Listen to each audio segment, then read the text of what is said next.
சில நேரங்கள்ல உங்களை புரிஞ்சு கொள்ற ஒரே ஒரு நபர் நீங்க தான். மத்தவங்களுக்காக வாழ்க்கையை தொலைச்சிட்டு பல நேரங்கள்ல உட்கார்ந்து அழுகிறது நீங்க தான். உங்களுக்கு நடந்தது மற்றவங்களுக்கு நடக்காத வரைக்கும் அவங்க அதை சரியா புரிஞ்சுக்க மாட்டாங்க. மனசுல இருக்கிற பாரம் குறையும்னு நினைச்சு உங்க பிரச்சனையை மத்தவங்ககிட்ட போய் சொல்லாதீங்க. அதுல இருக்கிற அரைவாசி பேர் அதை பத்தி கவலைப்பட மாட்டாங்க. மிச்சம் இருக்கிறவங்க அதை நினைச்சு சந்தோஷம் தான் படுவாங்க. வெளியில கவலைப்பட வேணாம். நீங்க உள்ள என்ன மாற்ற முடியுமோ அதை பாருங்க.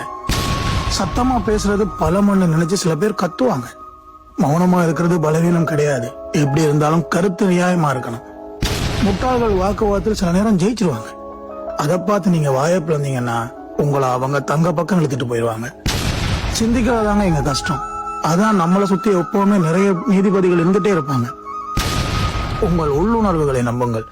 அது ஒருபோதும் உங்களுக்கு போய் சொல்லாது. நன்றாக யோசியுங்கள்.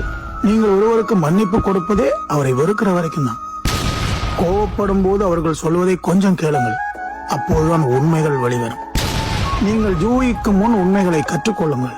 நீங்கள் தீர்ப்பதற்கு முன் ஏனென்று அதை புரிந்து கொள்ளுங்கள்.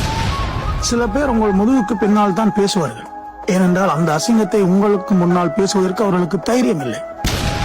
உங்களுக்கு தவறு செய்தவர்கள் உங்கள் பதிவுகள் அனைத்தையுமே தங்களை பற்றியதாகவே எப்போதும் நினைப்பார்கள். யாருடன் எதுவாக இருந்தாலும் இல்லாவிட்டாலும் வாழ்க்கை தொடரும். அதை மறக்கவே கூடாது. ஒருவருடன் நீங்கள் எங்கு நிற்கிறீர்கள் என்பதை உங்களால் உணர முடியவில்லை, கண்டுபிடிக்க முடியவில்லை என்றால் நிற்பதை நிறுத்திவிட்டு நீங்கள் நடக்க தொடங்குங்கள். நன்றி.